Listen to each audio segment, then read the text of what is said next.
Isang mapagpalang gabi po sa ating lahat. Good evening po, Baliwag Alliance Church. Pakibati po ang ating mga katabi ng Merry Christmas.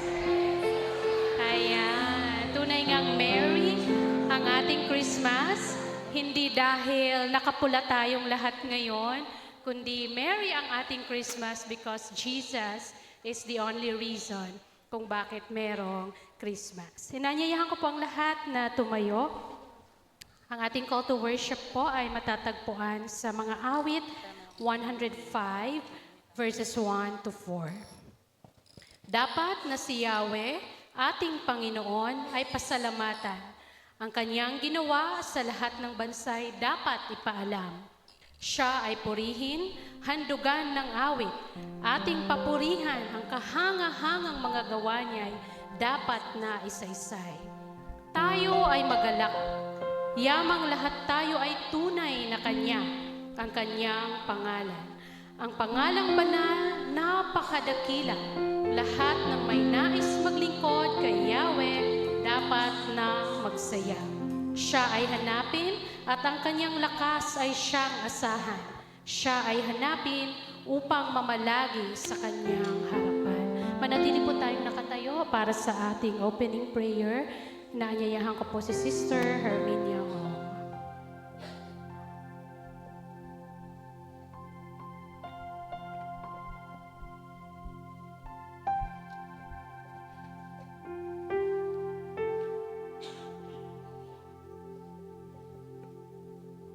Manalangin po tayo.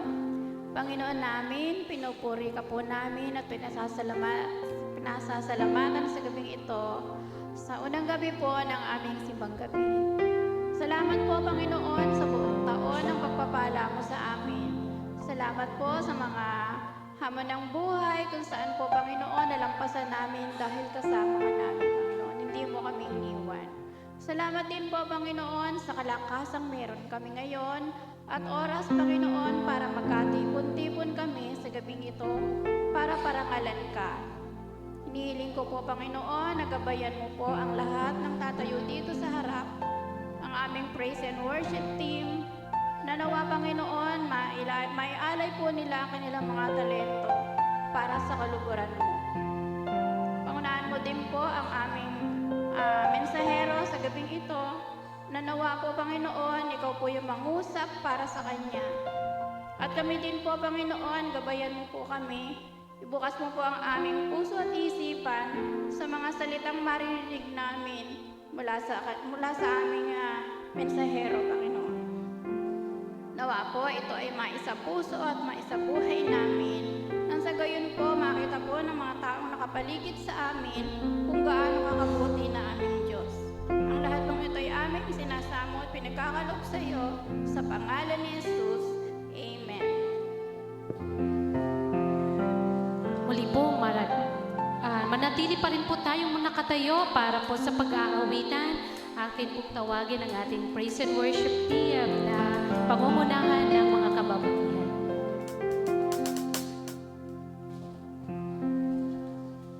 Muli po, Merry Christmas! Nagagalak po ba tayo ngayong gabi sa unang simbang gabi natin? Bago tayo magre-reunion at magbakasyon sa susunod na araw, tayo po yung magsama-sama po muna ngayong gabi. Kumanta po tayo ng mga pamaskong awitin. Ang mga kakantahin po natin ngayon ay Joy to the World, O Come All You Faithful, and Silent Night. Let's sing Christmas, Joy to the World.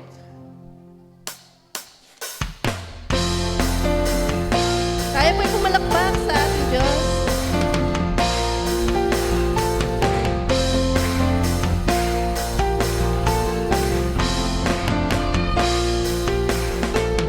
Joy to the world, the Lord is come.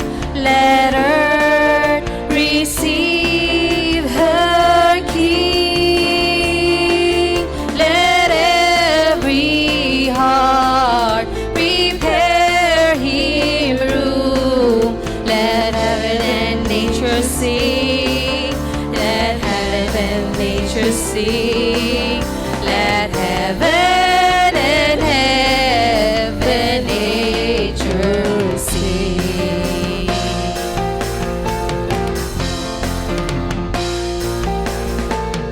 Joy to the world, the Savior reigns, that all their songs employ,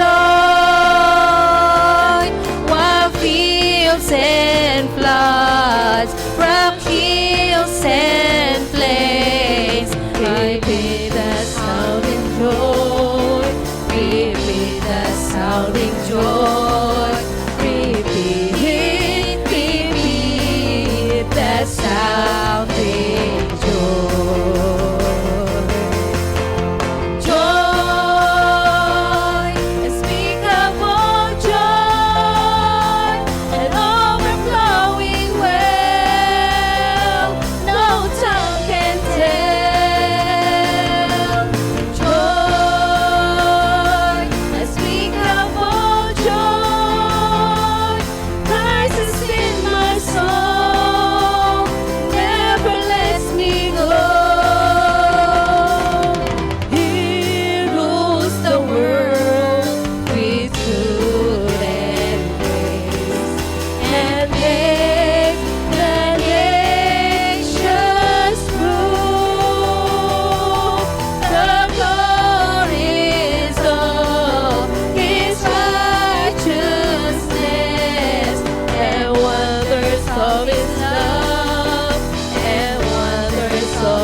Ito po ang kapanuhunan kung saan pinagdiriwang po natin ang kapanganahan ng ating Panginoon Jesus.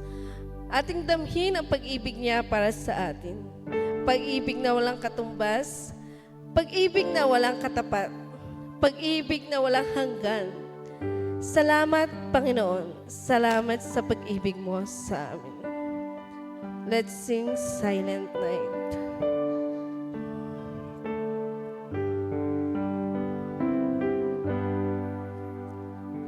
Silent night, holy night, all is calm, all is bright, round your virgin mother shine. Holy, but so tender and mild, sleep in heavenly peace. Sleep in heavenly peace. Silent night, holy night, shepherds wait at the side, glorious deep from heaven afar. Heavenly hosts sing hallelujah. Christ the Savior is born. Christ the Savior is born.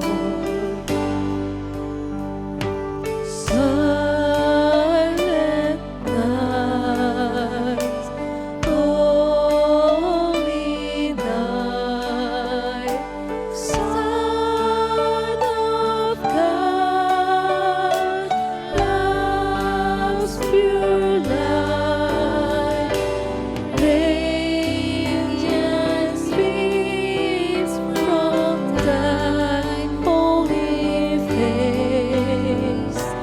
With the dawn of redeeming grace, Jesus, Lord, at thy birth.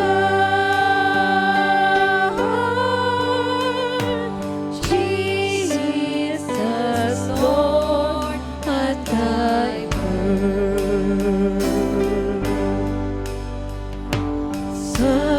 Silent night, holy night, wondrous stars, let thy light fill the angels, let us sing. Hallelujah to our King. Christ the Savior is born. Christ the Savior is born.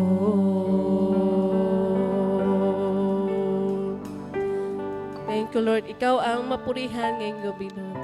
Sa inyo po namin binibigay ang aming papuri at pasalamat. In Jesus' name pray. Amen.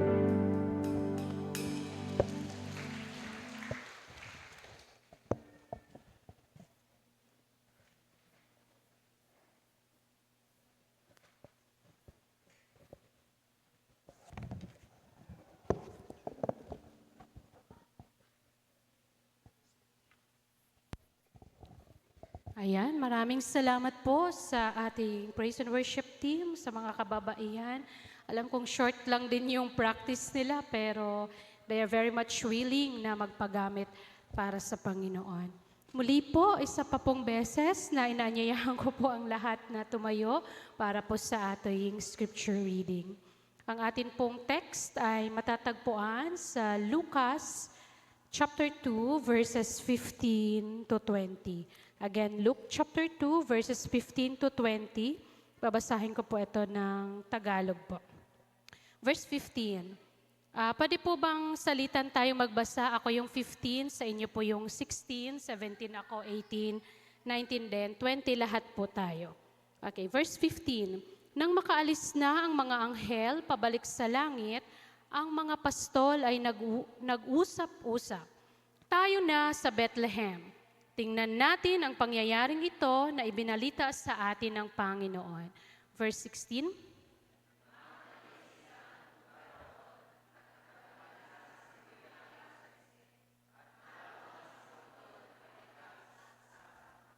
Nang makita ng mga pastol ang sanggol, isinalaysay nila ang sinabi ng anghel tungkol dito.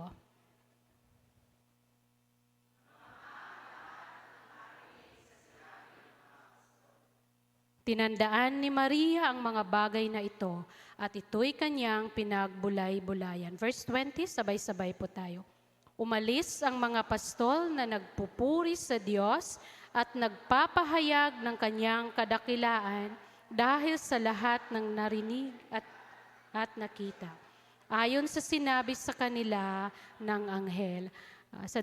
The Lord bless the reading of His Word. Pwede na po muna kayong maupo. So, sa gabi ito po, may idea po ba kayo kung sino ang ating speaker? May idea po kayo? Wala yata silang idea. So, since women po ang naka-assign tonight, we are privileged din po na makarinig ng mensahe ng salita ng Panginoon na dadalhin din po sa atin ng isa sa mga kababaihan ng ating church. She is a faithful then na lingkod ng Panginoon, always available para sa kanyang gawain. Hindi ko na po ito papatagalin. Let us all welcome in our midst our dear Sister Grace Angeles.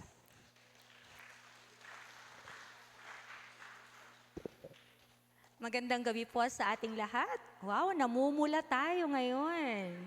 Ang ganda pala tingnan mga nakapula. So, purihin po ang Panginoon sa gabing ito. Salamat din kay Lord. Galing pa kami ng Tarlac. Yan. Kaya binilin ko na kanina kay Ma'am Yeng Pag na-late kami, ready na si Ma'am Yeng. Pero salamat kay Lord, maaga po kaming nakarating at maayos po ang aming pagpunta at pagbalik. So, ngayong gabi po ay nakaka-overwhelm naman, naka-red tayong lahat. Ngayong gabi po, ang ating po pag-uusapan ay, alam ko palagi na natin itong nababasa, yung kapanganakan ni Jesus, yung tungkol sa mga anghel, yung tungkol sa mga pastol. Pero ngayong gabi po, ang ating pong pag-uusapan ay, ibahin lang po natin ng konti. Pero galing pa rin po ito sa salita ng Panginoon. Ngayong mga panahon po na ito, ano po ang pinaka-viral na balita? Alam natin lahat yan. Ano po ang pinaka-viral na balita? Kunyari pa kayo Wala sa showbiz, sa politics. Ano yung sa viral issue ngayon? Galing Kay Yusek Cabral. Alam na alam natin lahat. Fina-follow pa natin sa ating mga Facebook. Sinesearch pa natin sa mga latest news dahil yan ang viral news today. Ano po ang reaction natin pag nakakarinig tayo ng pinaka-latest na balita? Anong unang-unang gusto nating gawin? Ibalita rin sa iba, lalo na yung mga hindi nagbabasa ng Facebook, hindi nagbabasa ng mga balita. Gusto rin nating magdaldal, gusto nating mag-comment tungkol dun sa balita na yon. Hindi, mayroon ng kulang-kulang, mayroon ng tama, mayroon ng mali. So, sa ngayon, hindi na nga natin alam kung ano yung tama at saka mali, So, ang naisip ko lang ay, pag viral yung issue, Lahat tayo ay aware, no? Lahat tayo. Pero alam niyo po ba na sa Bible, mayroong viral news na hanggang ngayon ay nag-viral pa rin.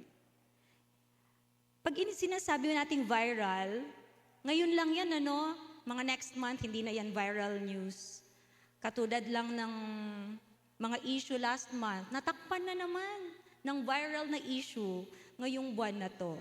So malamang, meron na namang another viral news pagpasok po ng bagong taon.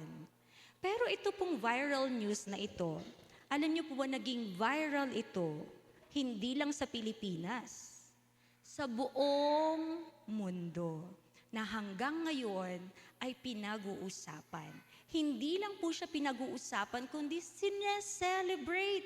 Ginawang holiday, walang pasok, para lahat ay makapag-celebrate. Kahit na nga yung mga kasamahan natin na hindi naniniwala sa Christmas, nakikipag-celebrate na rin sila ngayon. Hindi sila naniniwala sa mga regalo, pero gusto nilang tumanggap ng 14-month pay. No? So, dahil lang yon sa isang viral na news. Ano kaya ito? Mayroon na po kayong idea kung ano yung viral na news na ito?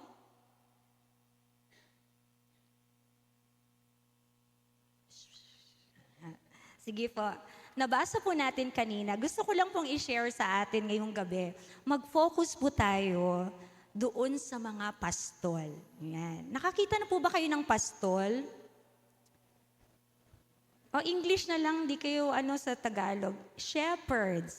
Yan, masosyal tayo. Alam niyo lahat yung shepherds, ano?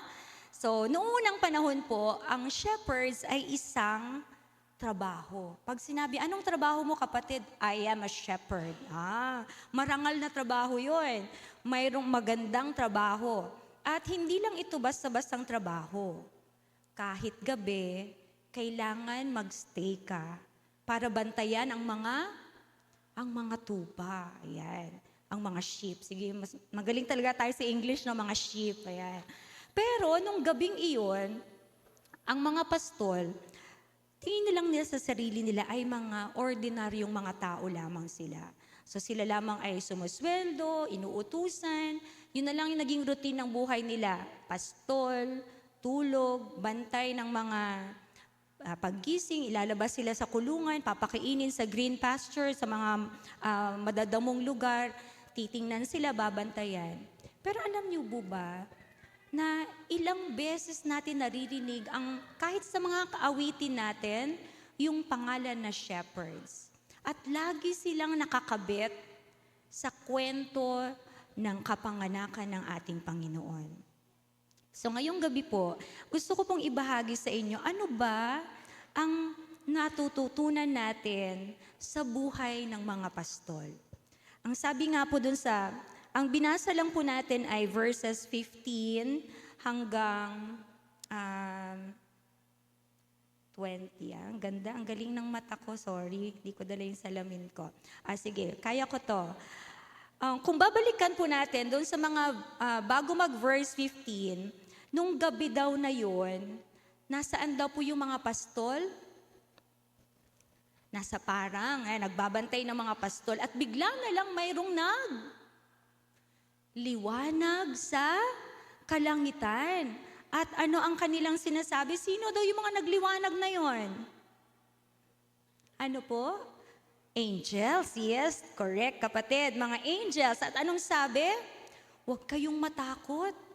Mayroon kaming good news sa inyo. At naku, takot na takot ang mga, siguro first time makakita ng mga pastol, ng mga angels, no? Parang tayo rin siguro, no, pag nakakita tayo ng mga angels, baka sabihin natin, multo. Pero ito, angels na mayroong magandang balita. Anong sabi? Huwag kayong matakot. Kagalakan namin na ibalita sa inyo ang pinakamagandang balita, sapagkat isinilang ngayong araw sa Bethlehem, sa bayan ni Haring David. Tingnan ko lang kung gagana tong salamin na to. Ay, ang laki. Thank you. Ayan na. At ang sabi, sapagkat isinilang ngayong araw sa Bethlehem, sa bayan ni Haring David, ang inyong tagapagligtas, ang Kristo na siyang Panginoon. Ano kaya ang mga reaksyon ng mga pastol na ito nung marinig nila ang balita? Ano kaya unang-unang reaksyon nila? Nagduda kaya sila sa mga anghel? Nagduda kaya sila? Totoo ba itong mga sinasabi ng mga anghel? Ano po ang una-unang ginawa po nila? Makikita po yan sa verse 15. Ano po ang sabi doon? Ang sabi ay, pagkatapos magsalita ang anghel, biglang napakaraming anghel, sama-sama silang nagpuri at sinabi nila, purihin ang Diyos sa langit, may kapayapaan na sa lupa sa mga taong kinalulugdan niya. Ano ang ginawa ng mga pastol? Nagkayayaan sila kaagad, parang tayo, no, mga taga-VAC. Tara na, puntahan natin, ano ba yung sinasabi nito? Pero ito, galing ito sa mga anghel. At pinuntahan nila. Hindi po binanggit kung gaano kalayo, anong sinakyan nila, basta nagkayayaan sila. Tara, puntahan natin. Ano kaya ang nangyari sa mga tupa na binabantayan nila? Iniwanan nila, naku, lagot sila sa mga amo nila, no? Hindi nila ito inisip. But ang inisip nila, mapuntahan kaya nila, gusto nilang makita kung tama ba ang sinasabi ng mga anghel. Anong number 1 na matutunan natin sa kanila? Number 1, eagerness to go to Bethlehem. Sila ay mga atat na atat pumunta at gusto nilang patunayan, tama ba itong sinasabi ng mga anghel? Yan po ang sinabi nun sa verse 15. Ano naman yung sa verse 16? Pagkatapos nilang magkaayayaan, sino nga po yung pupuntahan daw po nila? Sino daw po? Ang sanggol. Ang sabi ay, nandun nga yan saan daw nakahiga? Sa isang sabsaban. Naku, excited na tayong lahat, ano? Siguro pag tayo ito, una-unahan na, lalo na may mga sasakyan, mauuna nang pupunta. At ito, talagang sama-sama silang magpunta. At pagdating nila doon, napatunayan nila na tama nga ang sinasabi ng anghel, na ipinanganak na ang Savior of the world, na ang pangalan niya ay Jesus. At sila, number 2, sila ay, they have eagerness to see the Savior. Sila ay mayroong kagalakan sa kanilang atat na atat silang makita ang tagapagligtas ng buong mundo. Tayo po kaya? Gaano kaya tayo ka-excited pag ibinalita sa atin? Ngayon na, gabi pa yun, hindi sinabi ko anong oras, no? Noong mga unang panahon, wala pang Meralco. Ano? Wala pang ilaw. Siguro nagkanya-kanya pa silang torch. Hindi ko ma-imagine. I-picture na lang natin yung madilim na bukid. At hindi ko alam kung mayroong mga nadapa sa kanila, sa kakamadali nila. Pero ang tingnan po natin, gaano sila ka-eager na makita ang tagapagligtas ng buong mundo. So number 2 po yun, sila ay nagmamadali. Wala daw po silang sinayang na panahon. So pagkabanggit, umalis na sila kaagad, nagkayayaan na sila. At pangalawa, gustong-gusto nilang makita ang tagapagligtas ng buong mundo. Hindi lang po doon nagtapos. Nung makita nila, ano kayang ginawa nila nung makita nila? Para siguro yung anak ni Cleo at saka ni Lynn, no? Ano kaya gusto nilang gawin? Cute mo? Ganon kaya ginawa nila? Or hindi nila mahawakan dahil alam nila ito ay ang tagapagligtas ng buong mundo. Ganon na lamang yung paggalang nila. Hindi po natin ma-imagine, no? Kung tayo siguro, sino ba yung pinakasikat ngayon sa buong mundo at inimbitahan tayo na makita yung anak na yon? Ano kaya ang unang-una nating gustong gawin? Pero sila po, grabe po yung kanilang kagalakan na makita nila personally ang tagapagligtas ng buong mundo. Hindi po doon nagtapos. Ano po ang sabi dun sa verse 17? Pagkatapos po nila makita ang tagapagligtas ng buong mundo, isinalaysay nila ang mga sinabi sa kanila ng anghel tungkol sa sanggol. At sila ay nagpuri at sila ay nagpasalamat dahil sa ginawa ng ating Panginoon na ipinadala niya ang kaisa-isa niyang anak na doon nagsimula sa sabsaban.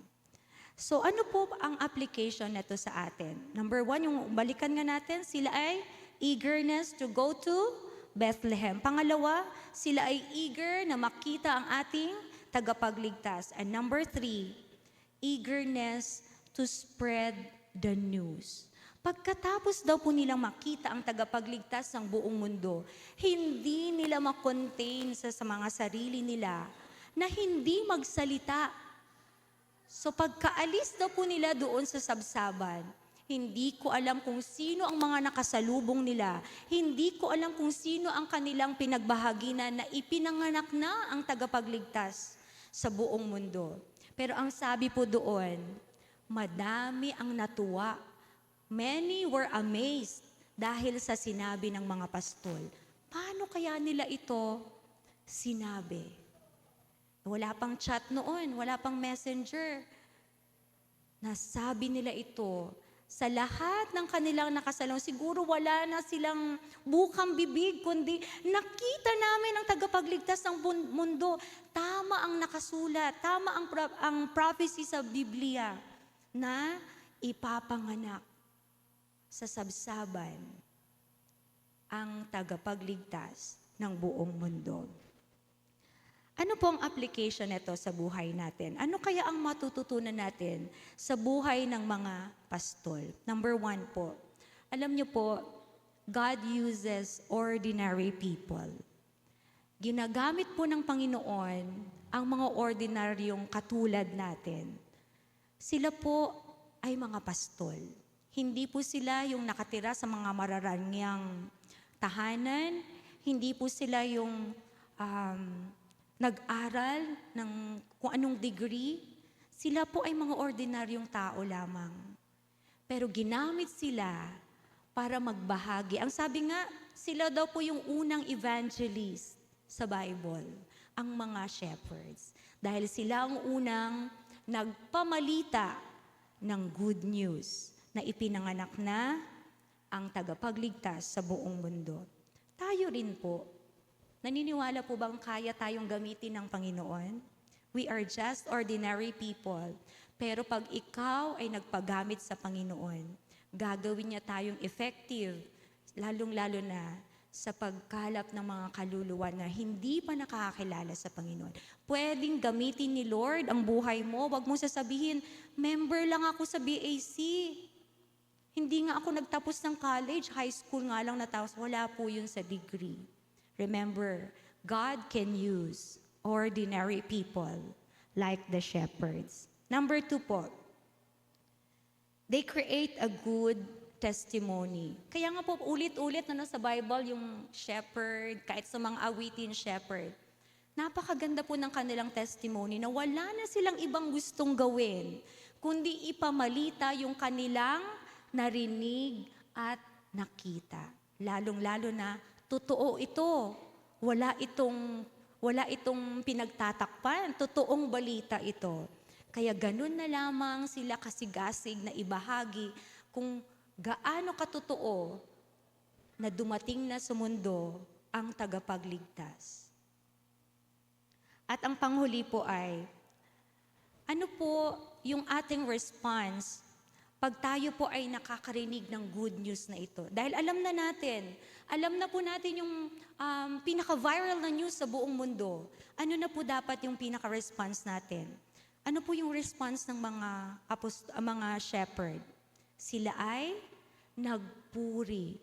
Yung pagpupuri po nila ay hindi po nabanggit kung sila ay kumanta, kung sila ay nagpatira pa. Pero ang sabi doon, they were praising and glorifying God dahil dun sa nakita nila nung gabing iyon. Tayo po kaya, ano po ang mga reactions natin pag tayo ay nakatanggap ng pinaka-greatest blessing sa buhay natin? Nasaan kaya yung credit?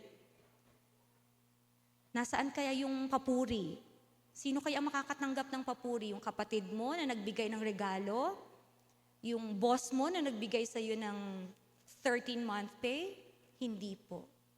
Ang lahat po ng ito, ang mga shepherds po na ito, ang unang ginawa nila ay nagpuri sa Panginoon. Sa mga kapatid, ano man po yung mga achievements natin, maliit man, malaki man, na natanggap natin mula sa Panginoon, lalong-lalo na yung salvation na natanggap natin mula sa Panginoon. Ibalik natin ang papuri at pasasalamat. Unang-una po sa Kanya. Minsan po yun po yung nakakalimutan natin. Bukang bibig lang natin, thank you Lord, pero hindi talaga galing sa puso natin eh. Talaga bang nagpupuri tayo at nagpapasalamat tayo dahil sa natanggap natin na biyaya mula sa Panginoon. Lalong-lalo na ang ipinagkaloob sa atin na nagmula sa sabsaban. So ngayong gabi po, ano po ang panalangin ko po para sa ating lahat? Ano po ang pinakamaganda kaya na gift natin sa Panginoon ngayong Christmas? China-challenge ko po kayo na sapat na po yung spread natin yung viral news. Mayroon pang isang araw para i-celebrate natin yung Christmas, ano? Hindi naman talaga to yung specific date. Gawin natin itong regalo. Hindi pa huli, pwede pa tayong mag-share ng good news. Mamaya, bukas. Ito na ang iregalo natin sa Panginoon. At alam ko po, yan ang pinakagusto ni Lord, na may madala tayong kaluluwa sa Kanyang harapan. Amen po ba? So yan po ang gawin nating regalo. Let's spread the good news. Gayahin natin ang mga pastol. Hindi na po mahirap ngayon mag-spread ng good news. Kahit na nasa malayong lugar, kayang-kaya na yan ng isang cellphone. Ma-reach na yan. Hindi na katulad noon, kailangan pa maglakad, kailangan pa ng sumakay sa mga bangka. Hindi na katulad noon. Napakadali na po ngayon. Wala na tayong ibang dahilan pa para hindi maabot ang mga mahal natin sa buhay na hindi pa nakakakilala sa Panginoon.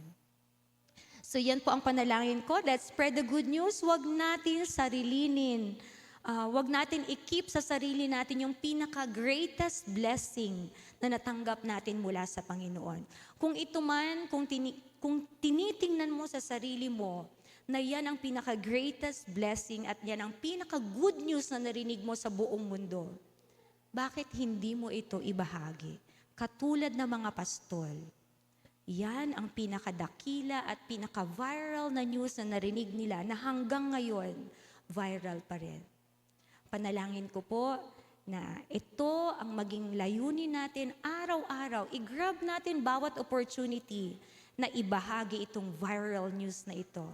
At alam ko, ang Panginoon ay malulugod, hindi lang po tuwing Pasko, araw-arawin po natin ito. Gawin natin itong routine sa buhay natin bilang alay sa Panginoon sa binigay niya sa atin na tagapagligtas. Siya ang nagligtas sa atin. Sa lahat, sa buong mundo, siya ang tagapagligtas. Sana po, sa lahat din ng ating conversation, yung ating pakikipag-usap, kung narinig natin yung good news na yon, ibahagi natin ito. Hindi po yan gawa-gawa. Kung hindi po kayo sure, nasa Bible po yan. So hindi po yan katulad ng mga naririnig natin ngayon, mayroong hindi tama, mayroong kulang, mayroong sobra. Ito po, totoong-totoo. Kaya hindi nakakahiyang i-share. Dahil nangyari na po, nakasulat sa Bible, nangyari na. So huwag tayong mahiya. So ang challenge ko po sa atin ngayong gabi, let's share the viral news. Magandang gabi po sa ating lahat.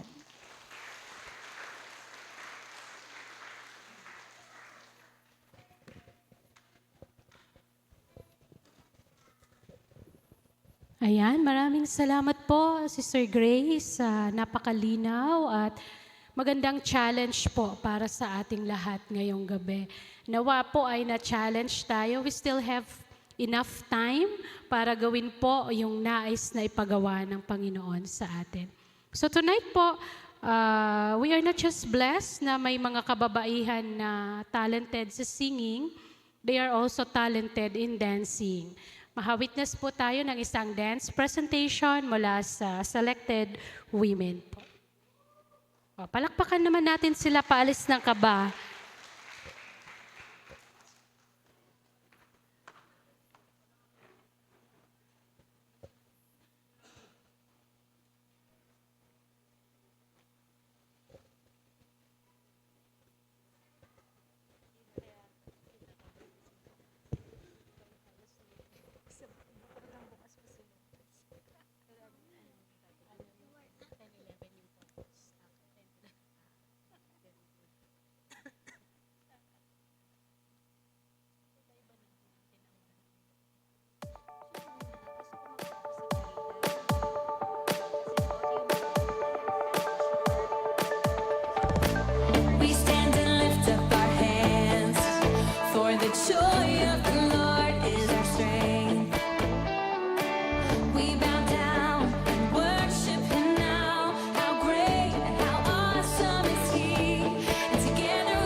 Okay po.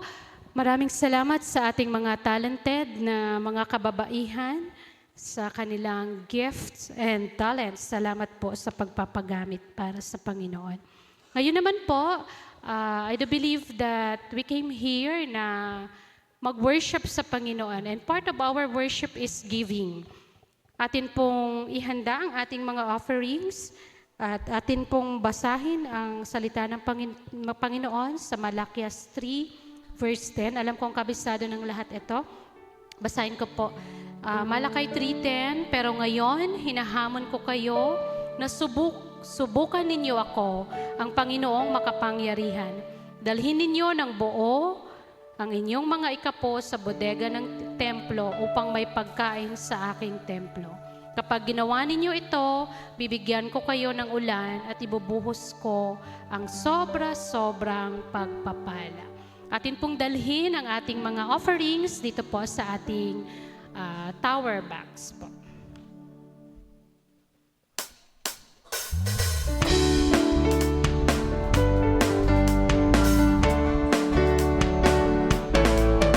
Sinasabi sa salita ng Diyos, siksik di ngayong maapaw, ay siyang iyong mararanasan pag nabigat.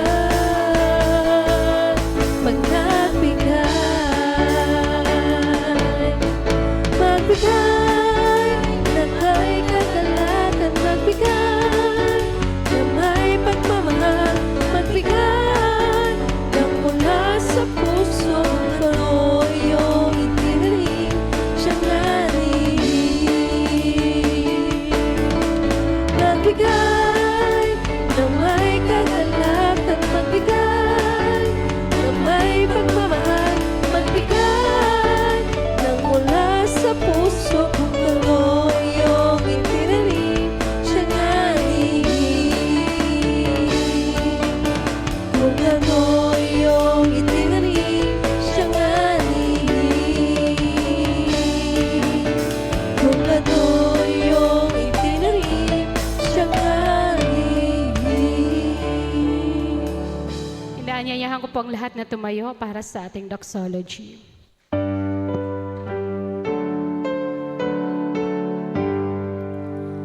Praise God from whom all blessings flow.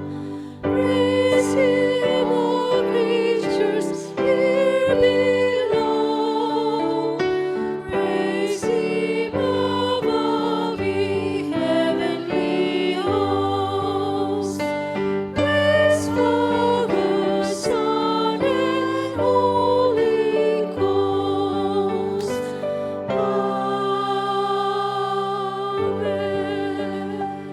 Atin pong ipanalangin ang ating offering. Panginoon, maraming salamat po sa mga handog na pinagkaloob sa inyo ngayon. Dalangin po namin na ito ay patuloy na magamit para sa ikalalago ng inyong gawain dito sa inyong iglesia at ma-spread pa, Lord, makaspread pa sa inyong mga gawain. Pagpalain niyo po ang bawat isa. In Jesus' name we pray. Amen. Maaari na po muna kayong makaupo para po sa ating mga announcements. Bukas po ang ating simbang gabi and candlelight service. 2 gabi lang po ang ating simbang gabi dahil nga 24 is Wednesday na po. So ang color coding po natin bukas, kung ngayon ay red, bukas po ay green. So kung meron po kayong ganitong color, any shade ng green, maaari pong gamitin po natin yon para uniform din po tayo ulit bukas. At ang in-charge naman po ay ang mga kalalakihan naman. So, kung meron pa pong mga announcements, siguro later on. And may I request Sister Sonia Mendoza para po sa ating closing prayer.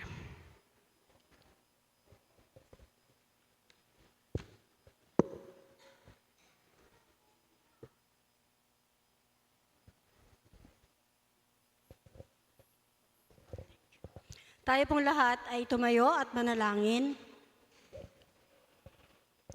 Panginoon, salamat sa gabing ito. Salamat sa mensaheng aming narinig. Salamat, Panginoon, dahil ang viral news tungkol sa iyo ay hindi fake. Ito po ay hindi kathang isip Though hindi namin naranasan, nakita ang iyong kapanganakan, ngunit ito, Panginoon, ay totoo sa aming mga buhay. Salamat sa unang Pasko na nagpapatunay ng inyo pong pagmamahal sa amin.